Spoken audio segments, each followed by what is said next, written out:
in the next 8 months, Ghanaians will be at the polls to try and elect a president and 225 members of parliament to represent them for the next 4 years. That ritual done every 4 years since the start of the Fourth Republic, some 30 years ago, has always resulted in victory for either the NDC or the NPP, a duopoly, which many believe has resulted in a deterioration in the quality of life for ordinary Ghanaians.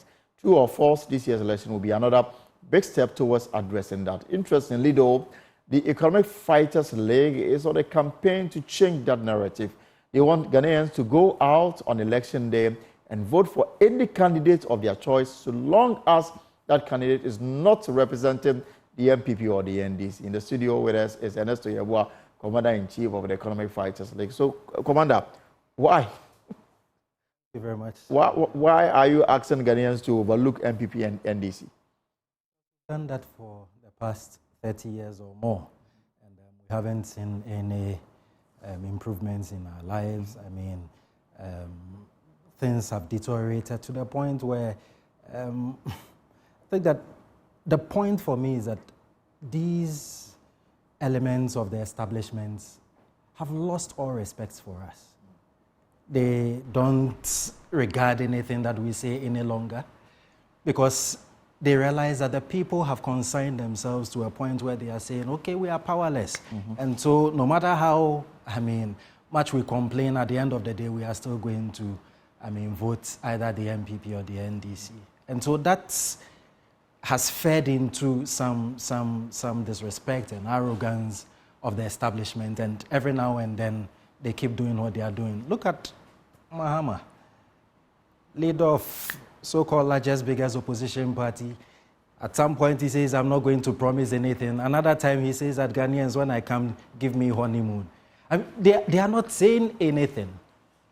Absolutely nothing. Take the MPP, they present us with Baumia, who was brought into the equation because of the economy, and we all know the situation now. And so 2024 is the best time for the people of Ghana to put the MPP and the NDC aside.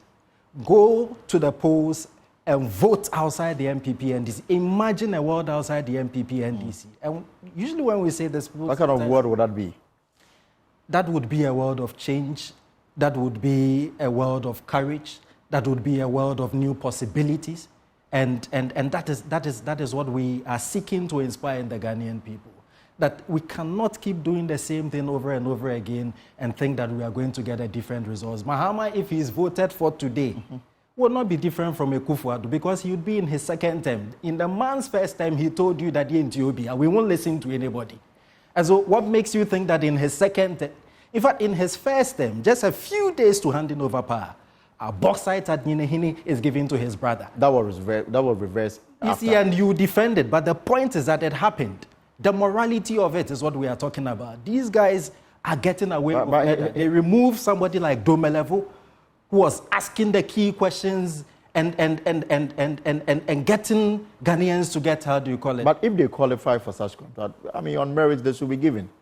The contract has been given to a foreign firm. Why not a Ghanaian? Then this should happen everywhere in the world. There's an ethical question there. And the fact that they don't see it is the problem.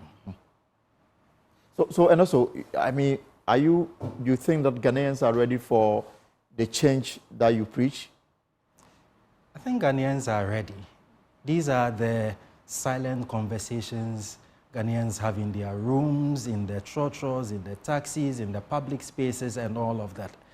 But you see, they need a propeller. They need people to step out and say that, you know what?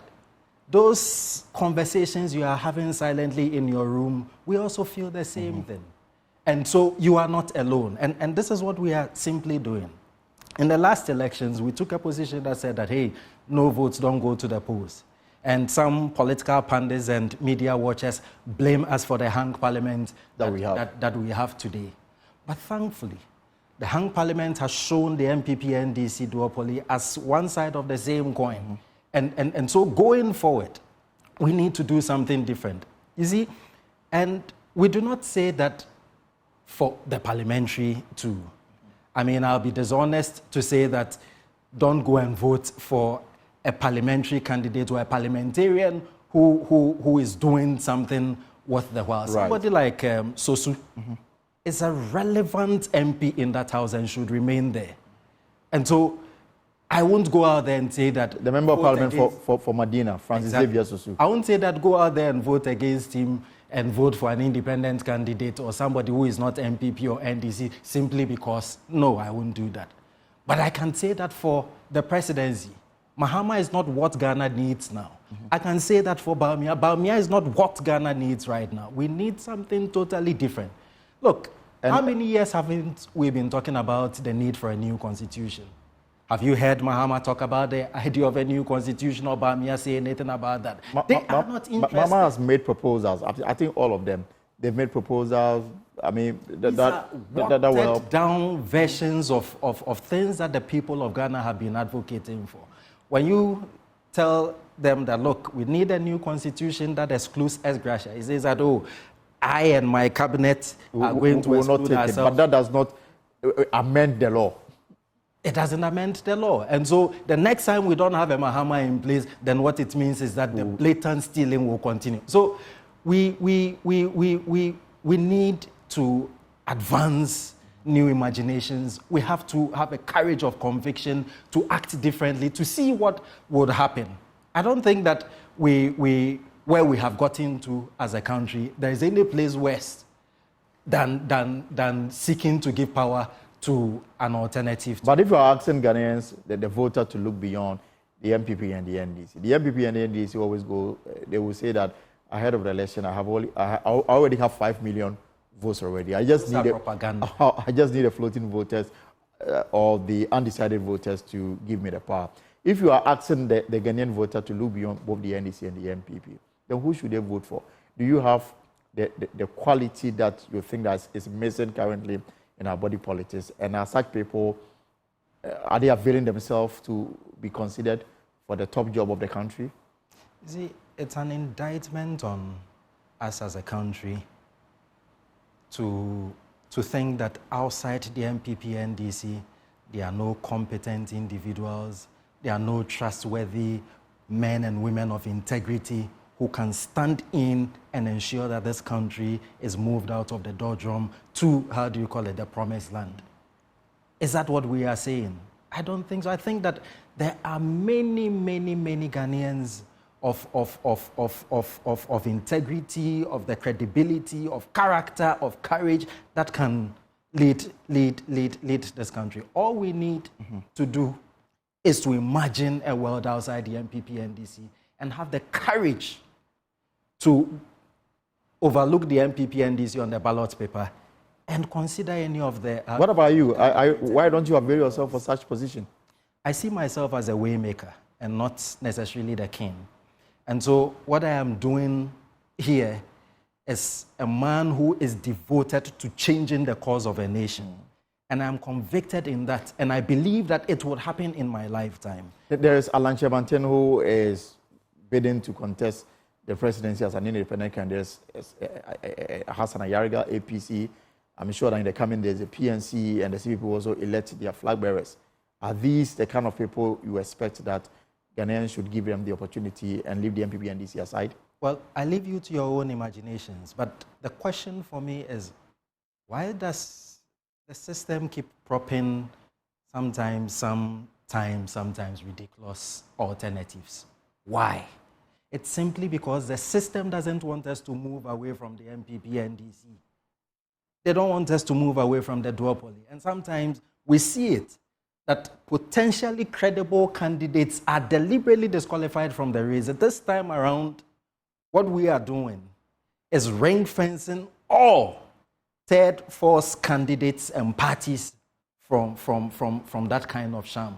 And that is why we have urged our members. We have over 25,000 members who have filled our forms, signed, and become members of the Economic Fighters League. Right. We have told them that go out there and campaign. I was just going to ask you, so what is the plan to instill this in the minds of the electors? And so you'll be seeing them. You'll be seeing them with, other political parties or candidates in the coming days. You see them with the one you mentioned, Alan Chebanten. You see them with the new force. The new force. You will see them. You will see them sprinkled all over, and we are going to work to ensure that we create that alternative. If any alternative has to emerge outside the NPP NDC, it has to be created by we the people. That means your people, your members, including yourself, you will be campaigning for these individuals. Absolutely, and there's no question about that, because that is what we and what is informing this decision? Is it because of the message or their plans that is making you fall for them instead of the NPP NDC, beyond your general reservation about the NPP NDC? We think that we need a critical mass to displace the duopoly. The duopoly does not constitute the majority in the country. Right. They don't. But they are organized. Okay. They have resources because they have stolen it from us. I mean, look at Cecilia Dapai and all. I don't want to go into that, but we know. But that's where it ends. This election is not a do or die if all we are thinking about is the next election. Duopoly. It's certainly not, because they are not going to fix anything. They are not going to change anything. Life is going to be the same. I mean, the deterioration will continue. And that is why we believe that we have to do something different.